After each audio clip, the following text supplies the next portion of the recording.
We'll start first with that win in the U.S. for socialist Democrat Zohran Mamdani as the new mayor of New York City.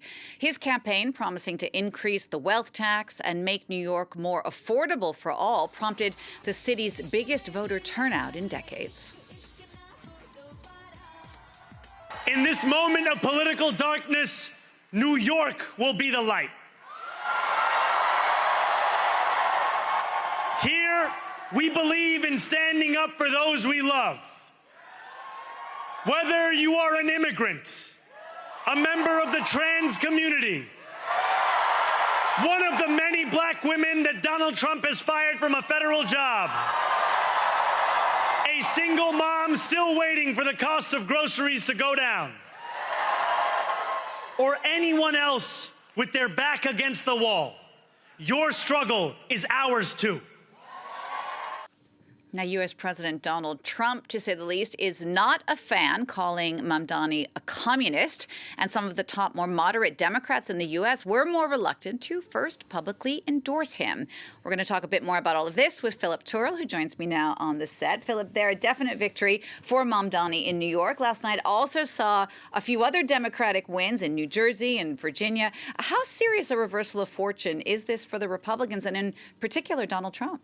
I think this shows that there is definitely a thirst for change in the United States, certainly in certain states and certain areas. And this is certainly a mandate for change that has been handed over for all these election wins that we've seen over the past 24 hours. Even the fact that there is the agreement to redraw the district boundaries in California that was voted through in a referendum, that's another plus point for the Democrats in the United States. I think the victory that is the most significant is certainly the one in New York that we've been talking about mostly, the one of Zohran Mamdani, who nobody would have bet anything on a year ago. He was unknown to the general public. We've seen a tremendous rise in popularity, won the Democratic primary and then running in this race. He hasn't had Donald Trump against him, as you were saying, calling him a communist, calling him a Jew hater.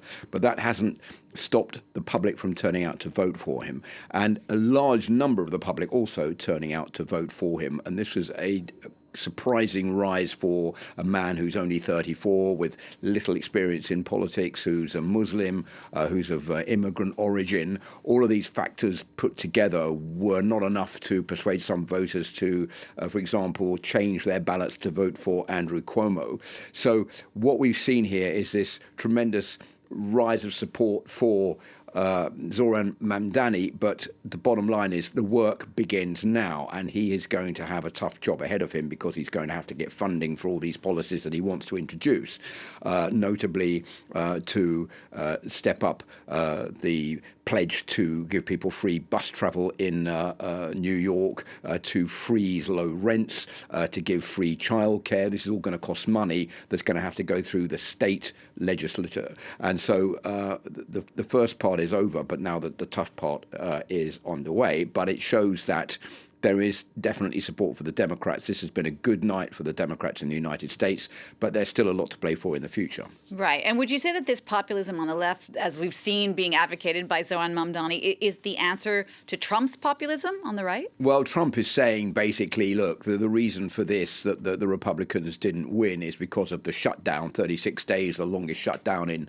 U.S. history, and because Donald Trump's name was not on the ballots, quoting pollsters. We don't know which pollsters he's quoting, but this is certainly a return for Donald Trump, a reversal of fortune for the US president when you think it's just a year ago that he won the election and returned to office for a second 4-year mandate.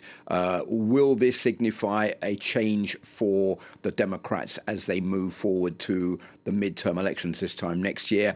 Could be, but could be not. It depends on how they play the game now. And also it depends on the role that is also, I think, that of Zohran Mamdani and other members of the Democratic Party. Are they willing to be much more open towards taking on candidates that may be divisive, candidates from the far left, in a bid to try to beat the Republicans? What will the Republicans be voting in some of the states that were hardline supporters of Donald Trump? These are all questions that we can't answer right now.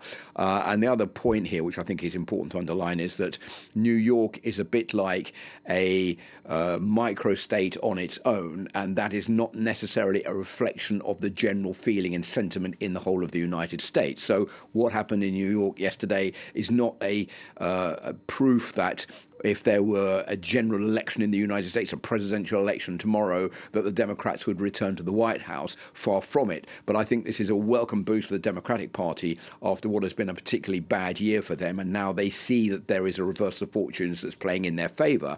And that's something that they obviously are now going to try to play on over the next 12 months with a view to trying to win back more seats in Congress for the midterm election.